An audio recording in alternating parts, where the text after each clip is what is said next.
जी का क्या नाम है?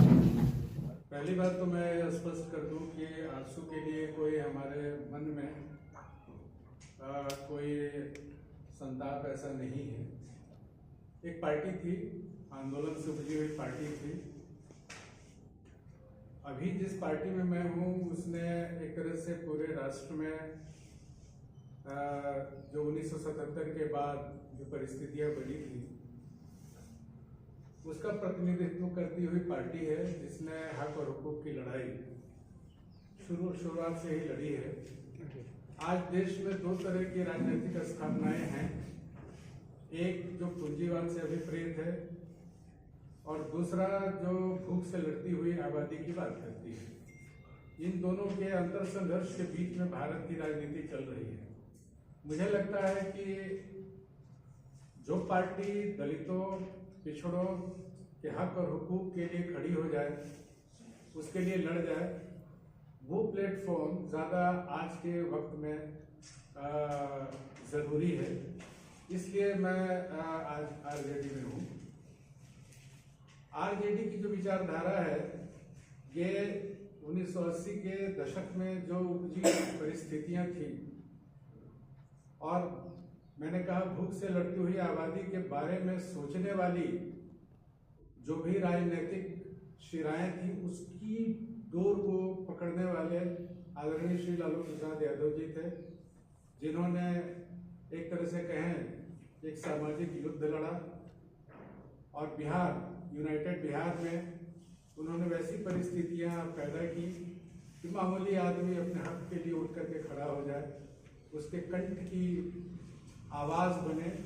और मुझे लगता है कि ये बहुत ज़रूरी एक राजनीतिक कार्य था जो उन्होंने संपन्न किया। निवेशकों को राहत नहीं मिली। आज जब सरकार long term capital gain tax वसूली करती है तो यह जरूरी था कि लॉन्ग टर्म कैपिटल लोन पर भी भारत राहत दी जाए। निवेशकों को इस बजट से बड़ी उम्मीद थी, लेकिन उन्हें कोई राहत नहीं दी गई। रेलवे और डिफेंस सेक्टर की भी अनदेखी की गई। रेलवे और डिफेंस महत्वपूर्ण, जैसे सरकार ने लगभग भुला ही दिया है, उस सेक्टर को भुला दिया पूरी तरह से। यह सेक्टर न सिर्फ देश की सुरक्षा बल्कि लाखों लोगों को रोजगार भी देते हैं, लेकिन सरकार ने इसके लिए भी कोई प्रावधान नहीं किया बजट। इन सब बातों को देखते हुए कुल मिलाकर लगता है कि यह बजट झारखंड सहित पूरे आम नागरिकों, युवाओं, गरीबों, किसानों और निवेशकों को कोई राहत नहीं दी।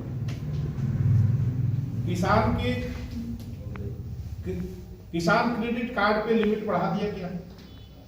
किसान को उम्मीद था कि हमको जो किसान क्रेडिट से जो लोन मिलता है उस पे इंटरेस्ट घटाएगा। महंगाई देश पे चरम सीमा पे है। अगर महंगाई के लिए सोचा जाता तो उससे भी गरीबों को राहत मिलती, गरीब उससे लाभान्वित होते, क्योंकि उनकी आमदनी कम है। उसमें भी उनको नहीं सोचा गया। चौथा है, लॉन्ग टर्म विकास की कोई स्पष्ट योजना नहीं। अगर देश को विकास की ओर ले जाना है, विकसित देश बनाना है, सरकार ने 2047 तक भारत को विकसित राज्य बनाने की बात कही, इसके लिए 8 से 9% की वार्षिक वृद्धि दर तय करनी चाहिए। लेकिन यह बजट ऐसा कोई संकेत नहीं देता है हम उस लक्ष्य को हासिल कर पाए। सही बात।